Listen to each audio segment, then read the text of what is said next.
AMD stock is sitting at a major decision point right now. The weekly chart is setting up for a possible breakout that could eventually send AMD stock towards $700, but the daily chart is flashing a very different warning. If AMD stock loses one key level, we could be heading straight back towards $400. So which move comes first? Let's break down the charts and let's find out. And before we go over the top-down analysis, I want to go over this winning trade I gave you guys on the last AMD episode, which was this possible rising wedge here that was happening on the weekly, with the measure move taking us all the way down to about $420. And as you can see, we pretty much hit the measured move. We made it down to about $424. So congratulations on whoever took this setup. This is a big win for the FlexCandle community. So let's start off here with the monthly chart. Right now, the price of AMD is at $489.33. And the last time I made an episode, we were at this green candle and we had 3 giant green candles for the monthly chart here. And I was telling you guys how we're very overextended and very far from the 21 moving average. As you guys know already from seeing a lot of videos on this channel, once we're far away from the 21 moving average, it's going to be pretty hard to continue going up. So we're either going to have to come down and meet the 21 moving average at some point, or go sideways and wait for the 21 moving average to catch up to price. So right now, with the stochastics being toppy here and very overbought, it looks like we're going to continue coming down. The month for July, we came straight back down to about $424. Now for August, we're getting a little bit rebound back up. So again, we're either going to go sideways here, or we're going to come down towards this 21 moving average, which is currently at $239. I don't think we're going to go that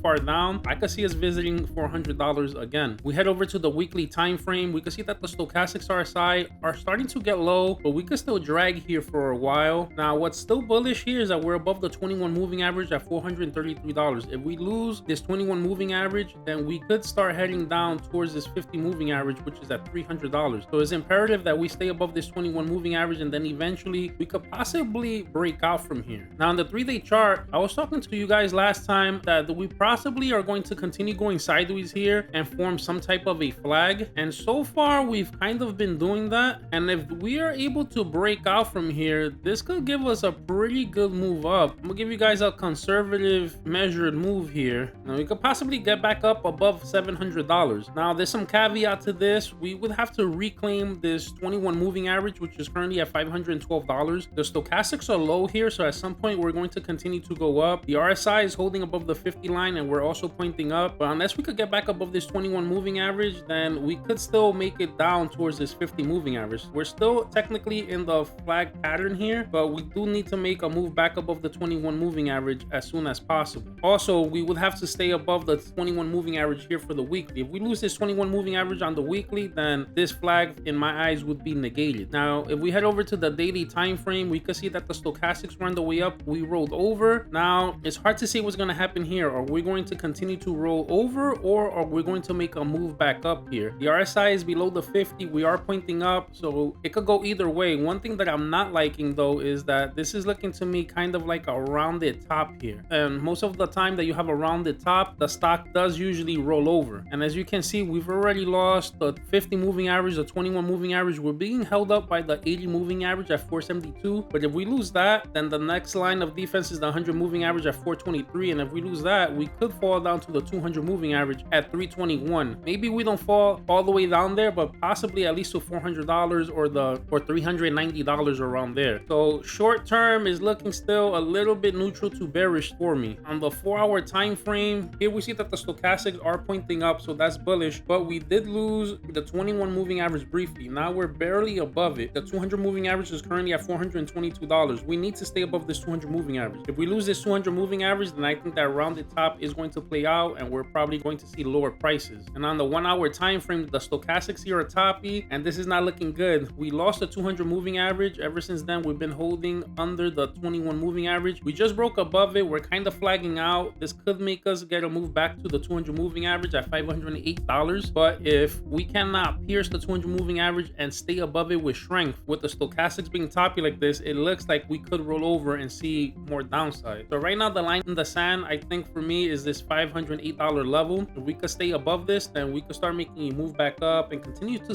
consolidate. I don't expect us to make a major move up just yet, just because we're far away from the 21 moving average on the monthly time frame like I was talking about. So I could see us just flagging out sideways here for a while, ranging between $400 and $500 around there. But if we do lose this weekly 21 moving average, at $433, I wouldn't be surprised if we fell into the $300 mark as well. All right, guys, so that's the breakdown. If this gave you clarity or a setup to watch, do me a favor, like, drop a comment, subscribe. And if you have a stock or crypto you want me to go over, drop it in the comment section. This is FlexCandle, where we read the candles and flex the moves. Catch you on the next chart.